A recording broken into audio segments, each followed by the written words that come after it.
Hey everybody in YouTube land, it's your friend ECW Fan, and it's time for another latest comic book finds volume. I forgot to chime in, I'm the collector, so yeah, ECW Fan, the collector. Anyhow, I'm ready to show some stuff off, and it's not just comics, it's actually some magazines. It's some classic rock magazines from the UK, and some books that I've picked up over the last few months, a couple first appearances that you've seen in the videos, and I want to put them all together in this volume. Brand spanking new volume. Spanking new volume. Here we go. Anyhow, I was in Cheap Thrills, and I noticed that he had some magazines over there, and the guy there said, just go ahead and take what you want, man. I'm just giving those magazines away. And so I was going through, and I found... Here's the first rock magazine. It's called Uncut. And it's, I believe, this one's from the UK. And it's got The Who. It's got The Who on the cover. And I thought this was kind of cool. And I didn't notice it, but the back cover is torn off. The back cover of the magazine, which I'll probably bring back. He told me I could bring him back if I want to, just so somebody else can read them. So I'll probably bring this one back. I didn't notice the cover was off for a good while until I went to read it. But the only reason I might keep it is the Beatles. The Beatles remasters is in this one. So, decisions to make. He said, yeah, well, if you want to give them back, you can. He said, whoever wants to read them again, can take them. But this is kind of cool to find. So, I found a copy of Mojo, the music magazine, and this one's got Led Zeppelin. Bonham, 25 Years Gone. Yeah, this is a nice one. It's also 18 years old because they have an ad for Franz Ferdinand's You Could Have It So Much Better from 2005. Yeah. I wish it was 2005 again. Anyway, you know. And, yeah, this was good. This one's got Stephen Stills, Will Oldham, My Morning Jacket. It's a lot more different bands. Franz Ferdinand, you know, Sinead O'Connor. It's got a lot of different things in it than I normally would have picked up being a rock music fan. But hey, with the Who on the cover, I'm pretty much going to keep this one. This is from October 2005, and back then it was $3.95, about $4 or $5 for this magazine in America. I'd say about $5 American for this magazine. And that's really, crazy how magazines have went insane prices.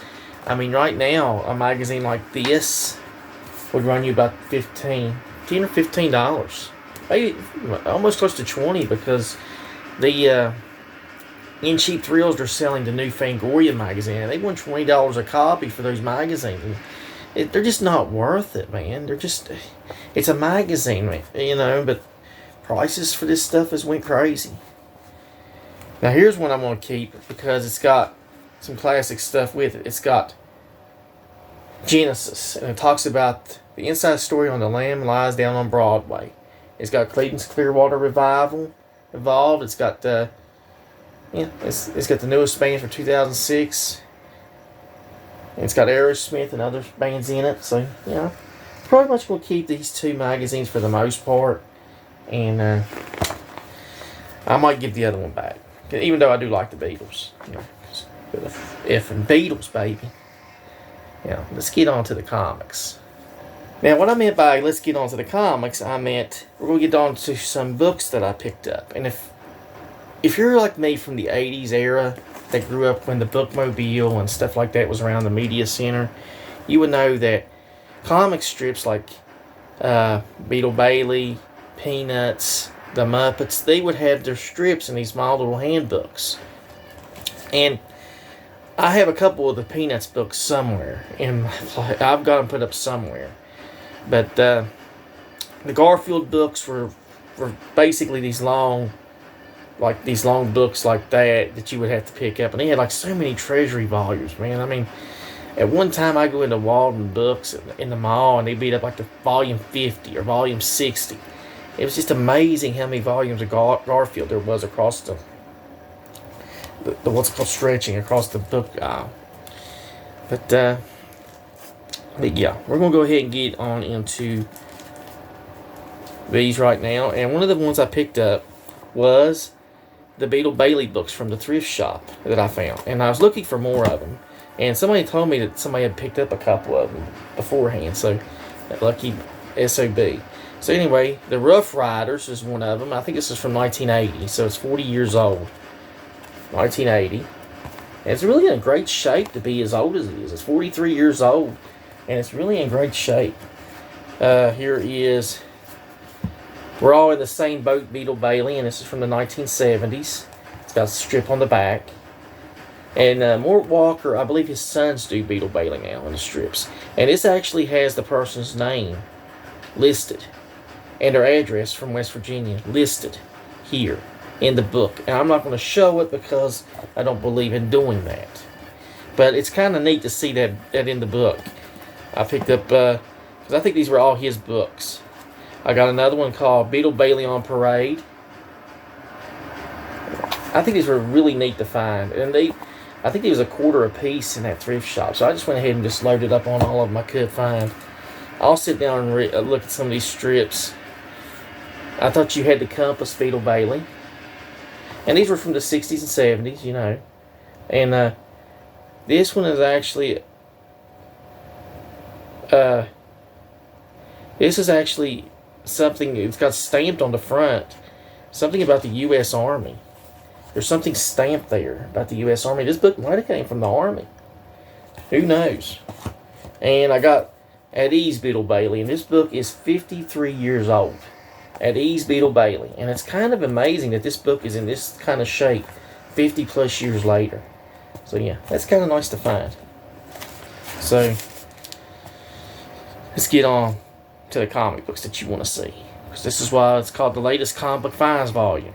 We're here for the comics, not rock magazines, and probably not Beetle Bailey strips, but hey, it's just me. Anyhow, I'm going to go ahead and start this off. I went over to Corey's shop, and I had a bunch of books, and I actually picked up a key first appearance that he had marked for cheap. And I was surprised at how cheap this first appearance was, so I snagged it, I got it off the wall. So here we go. I found Iron Man 207. I found Iron Man 208. Because I'm building up an Iron Man run of books, you know. Like, I've got all the classic... I've got Fantastic Four for like 200 issues, you know, all the way back in the 100s. I've got Captain America. I've got Avengers, which I've really done a good job on that before the prices went insane. I've got Daredevil. So I'm building up runs of classic books, Amazing Spider-Man, because I like runs of title. And I think those are pretty cool. I got Iron Man 204. And it's amazing these issues in the 200 wasn't expensive. Corey didn't have a mark for high. Issue 206 of Iron Man in the silver armor. I actually like the silver and red armor. I thought that was kind of cool. A kind of cool look for Iron Man. I know he wears the yellow armor, you know. But I thought that was kind of a cool look. I picked up Iron Man 210 with Happy Hogan. And this is coming off news that John Ferrar, I can't pronounce his name, he directed the first Iron Man and he stars as Happy Hogan. Well, they actually come to him and told him, you know, before Iron Man, I think Iron Man 3, he was going to have a death. And he was wanting to, you know, and he's like, well, we're going to kill your character off. Well, John fought it because he fought against that. And it's a wise thing he did because the Aunt May romance and the mentor to Peter Parker was really good. I love him being around Peter Parker. I kind of wish that they would have they wouldn't have killed Aunt May off, you know. I wish they would have kept her with Happy. Because you could tell the two characters really, you know, they had a good clicking there. And I hated to see that, you know. I was like, so maybe when things are undone, Aunt May will live. Hey, you never know. Never know. I picked up Marvel Team Up Annual number 6 with Cloak and Dagger and the New Mutants. I needed this Marvel Team Up Annual. I think I've got all 7 annuals of this now. This is one I needed. I got... Now, if anybody doesn't know, one of the funniest characters in TV has always been Will Shatner. So I had like a little Shatner spree. I picked up I went on a little bit of Shatner. And so in the 1990s, William Shatner was trying to develop a new property. It was called Tech World. And it got like a mini series or two. I think it was on that Action Hour thing. And so Marvel put out a books in the Epic line, and it was really Epic's last gasp to try to be relevant. Um, Here's another little story. If anybody doesn't know, Epic back in 1990, as you know, it could have had more than the last gasp if McFarlane and them had done this. But Tom McFarlane, the Image 7, Rob Liefeld, Jim Lee, Wallace Pitarso, Mark Silvestri, all these guys were offered Epic as an imprint. He's like, Marvel said, hey, we'll let you have Epic to do what you're working in that you want to do. Well, the Image guys said, no, we're going to go do our own thing. But it's kind of weird. That was probably the last gasp Epic would have had. But they tried this in, I think, 1992 or 93. I think it's 93. It's called William Shatner's Tech World. And it didn't work. Tech World has pretty much faded from memory. It only lasted like about a year or two, and it wasn't really. It's not really that known. You would forget about Tech World if you didn't sit down and really gave a thought of the 1990s stuff, and it's kind of cool. I do think that the back of this may have faded, but I think this is probably one of the funniest things. It's this giveaway that they had with Wolverine and Jubilee in an issue of a comic, a special giveaway. I think this is probably more remembered than Tech World. Comics wise. So yeah, there's William Shatner. William Shatner, baby. But I'm not just done with there. I went back to his classic series. I went back to Star Trek.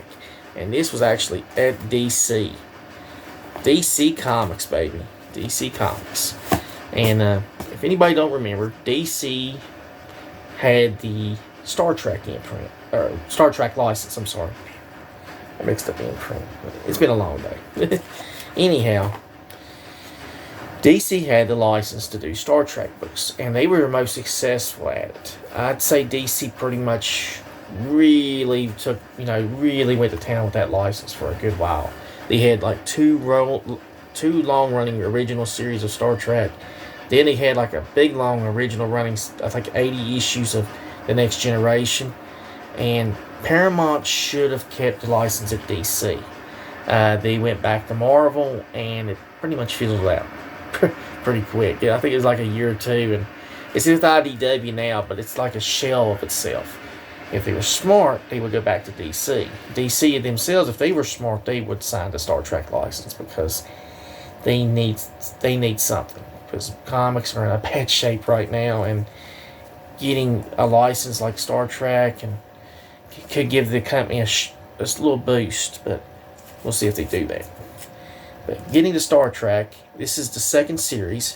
I actually got The Trial of James T. Kirk. This is the first one, part 1 of 3. This is kind of cool. And I got to replace these bags and boards. These bags and boards have worn out. They're kind of worn, but that Corey had them in, but I'll have to do it. But yeah, this is part 1, The Trial of James T. Kirk. Because you just can't get enough Shatner. I got part 2, where the guy talks like he's a 1930s character on the cover. This is the second one, part of the series. And I finally got part 3 of The Trial of James T. Kirk, with Spock and Bones holding him back. Damn it, Jim! I'm a doctor. Hey, Jim McCoy, Dr. McCoy. Damn it, Jim! I'm a doctor, not a. I always like that. Always like that line. But yeah, I've got to read this one. Peter David actually wrote this storyline. I think he wrote the whole series of Star Trek, by the way. So this is kind of nice. And on the back, this should tell you how cool this is. On the back cover is a Swamp Thing the series cut advertisement for USA Network, premiering July 27th. That is awesome. I actually remember Swamp Thing being on USA Network, so that's kind of cool. That is kind of cool. I just pick it up for the ad of Swamp Thing. But now we're getting into the nitty gritty. We're getting to the biggins. And 3 of these I actually showed off I think, in January, and the fourth one I actually showed off after the adventure with Eddie, the last vlog back in March. So with this volume coming in April, I thought this would be a good time to show all this stuff off. Show all this off so everybody could see it. So here we go. In January, I showed this one off. It's Detective Comics 509. I got this from Larry's shop, and it was really cheap. It's got Catman on the cover. This is one of the issues I needed, a detective, as I build a run on it. Now, back last year, I traded this issue to Larry. I actually had the rare, third or fourth print rare copy. So Larry sent it off to CGC, and I had it. Great. So I can't really fault Larry, because Larry really done good with it, and I actually got a great comic in exchange for it, that Batman 227. So we both come out ahead on that one. And Larry sent it off and had it CGC graded. But me, I was wanting to get the issue back, a regular copy, to fill in my run. So I went ahead and got the Incredible Hulk regular copy of the first Professor Hulk. I wanted to get it back. So, in a way, I know I couldn't get the rare copy back because there's no way I can afford I think it's $1,000 book now. So I couldn't afford that. So I went ahead and got the cheaper alternative. And I think Eddie told me he knew I had the issue later on, but he knew I wouldn't part with it so easy. And I'm glad he didn't push for it, because I probably would have traded it to Eddie. Eddie, if you're watching this, I probably would have traded it to you for something beforehand. But I'm glad, we didn't do that, because I got 227, for Batman. So it come out ahead. I also picked up Daredevil and the Black Widow 107, and these issues right here it surprised me this is cheap. With Captain Marvel, and I think Thanos might be in this issue, possibly. I know this issue is marked up a little bit, so it surprised me to find it as cheap as it was. So that was the issues back in January where the camera phone cut out on me. Went zip. It's over.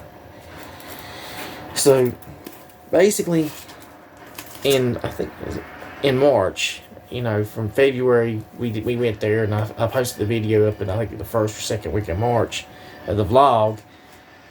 I showed where we went to Welcome Back Collectibles for like an hour and a half. Eddie found me this issue cheap, and it was actually a first appearance of Microchip. It's Punisher number 4. And Microchip, as you know, is Frank Castle's partner.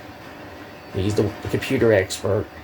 He's the guy in the TV series that's kept sending Frank to his family to go shoot basketball and all that crazy shit. Look, Frank, before I let you go on a mission of vengeance, you have to go play soccer with my son. It got kind of tiring seeing that, But Microchip was in this issue, his first appearance, and I don't know if we'll see him at the new, with the character going to Disney. I don't know if we'll see it or not. If they do, I hope to God we don't get that. That was the most aggravating part of that series. I think it was 8 or 10 episodes, and I think maybe 3 or 4 episodes was needed. We didn't need Frank driving to Microchip's family every episode nearly and doing something with the son. I was like, it just irks you. But getting on to DC and this first appearance that I picked up, I think you might have seen this in February, but I picked it up in a video, and I was like, man, this is great. A great price. I couldn't believe it. That had this marked at this. I can't think of his name. Oh, God. It starts with Corey. Sorry. I can't believe Corey had this marked at this price, and it just shocked me, man. I sat there and I was like, okay, I want to get this issue. Because I've looked for it since the 1990s. It's Garth Ennis and John McCrae's first. It's the Demon Angel number 2. It's the first appearance of Hitman. Yep, the Hitman's first appearance. Tommy Mugahan. And he was the only character to make it out of Bloodline that was actually really good. The rest of the characters went by the wayside. They were just awful, awful characters. Loose Cannon had a little bit of a run, and I think he showed up again, but Tommy Mogahan had his own series. I think it went like 60 issues. And he really, people's been really wanting to see him come back. I think they wrote him out as dying, but the character was insanely popular at one time in the late 90s, early 2000s. So finding this was a really nice one. And it really capped off, after years of me searching for that first appearance at an affordable price. It's really good. But that's my haul. That's, with the magazines and everything. I hope you enjoyed this volume. And, yeah, I'm very happy. I got the first Professor Hulk, and I've got the first Hitman.